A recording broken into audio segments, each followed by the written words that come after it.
Today, we're diving deep into the coaching era of Ian Foster, and then contrasting it with the controversial exit of Scott Robertson from the All Blacks hot seat. We're going to explore why Foster wasn't fired, why Robertson ended up leaving, and compare their stats on the field. When Ian Foster became the head coach of the All Blacks in 2020, he inherited one of the most intimidating jobs in world sport. He wasn't there to reinvent the All Blacks. He was there to sustain what his predecessor Steve Hansen had built. And by the numbers, he delivered solid performance. Foster kept the All Blacks competitive. He won in key matches, and he reached the 2023 World Cup final, coming within a point of lifting the Webb Ellis Cup. But there's a catch. Foster's teams often looked safe. They didn't intimidate. They managed games instead of imposing themselves. Some losses felt unusual for New Zealand rugby. There was a series loss to Ireland at home, historic defeats that shattered long-standing records, and the feeling that the All Blacks had lost some of their identity. Critics said his tactics lacked creativity, and that the team's aura of dominance had faded.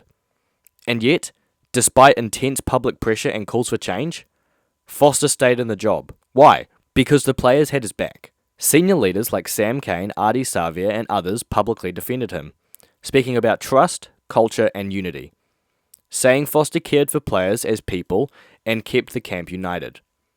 That kind of support matters, especially when the team locker room stands with you through the tough times.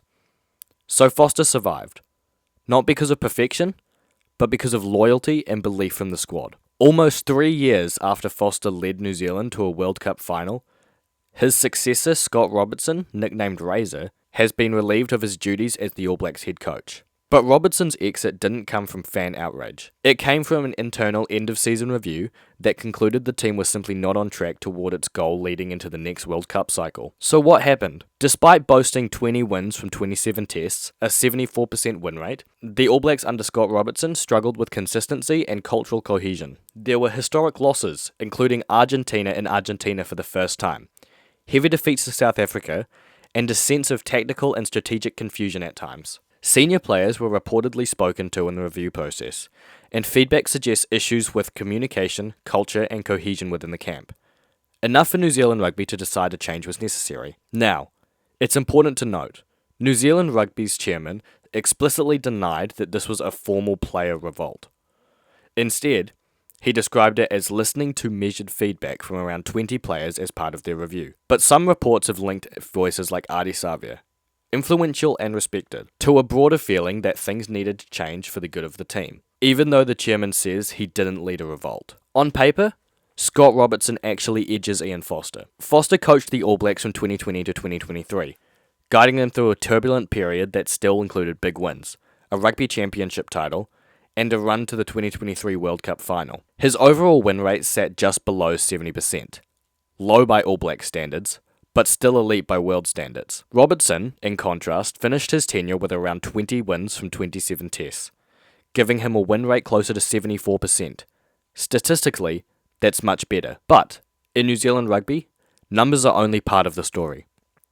Foster's era was defined by instability and scrutiny, yet his team peaked when it mattered most. Robertson's era showed promise, depth, and moments of brilliance, but it never fully settled. The All Blacks under Razor could be dominant one week and disjointed the next. What New Zealand Rugby ultimately judged wasn't just results, it was trajectory. They didn't ask, are we winning?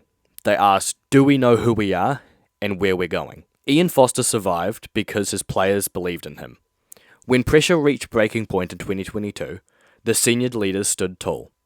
They spoke about trust, unity, and culture. They made it clear that the environment was healthy, even when results weren't. Sacking Foster would have meant breaking a group that still believed in its coach. And on the eve of a World Cup, that risk was too great.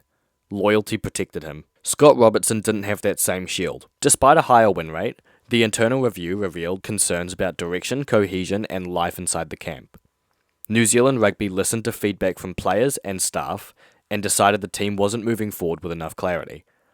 It wasn't about rebellion. It was about confidence in the path ahead. Foster stayed because the room was united. Robertson left because that unity, that certainty, never fully formed. In the end, that's the brutal truth of the All Blacks job. You're not judged only on what you win. You're judged on what people believe you're building. Coaching the All Blacks isn't about wins and losses. It's about vision, identity, belief, and the connection between the bench and the players. Foster survived through unity. Robertson saw the job slip away when internal dynamics became more important than headline stats. What do you think? Was Robertson treated unfairly? Did Foster deserve another shot?